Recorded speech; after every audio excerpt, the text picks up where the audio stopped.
என்னப்பா முதல்வர் என்றும் பார்க்காம நம்ம தகுடு தகுடு இப்படி பேசிட்டாரே அப்படின்னு சொல்லி விர்ச்சுவல் வாரியர்ஸ்லாம் பொங்கி எழும் அளவுக்கு சத்யராஜ் ஒரு சில விஷயங்கள் பேசியிருக்காரு.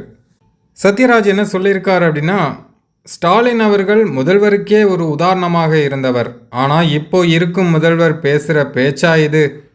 வாயில் நல்லா வருமாம், எனக்கு கூட தான் வாயில் நல்லா வரும்.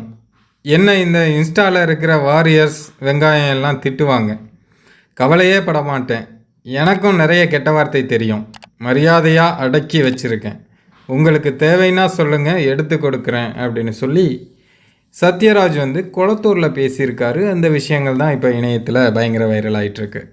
சத்யராஜ் இப்படி பேசினதுக்கு சிபிராஜ், அதாவது சத்யராஜ் அவர்களுடைய மகன் ஒரு ட்வீட் ஒன்று பண்ணியிருந்தார், இக்னோர் நெகட்டிவிட்டி அப்படின்னு சொல்லி. அதையும் விர்ச்சுவல் வாரியர்ஸ் பயங்கரமாக ஷேர் பண்ணிகிட்ருக்காங்க.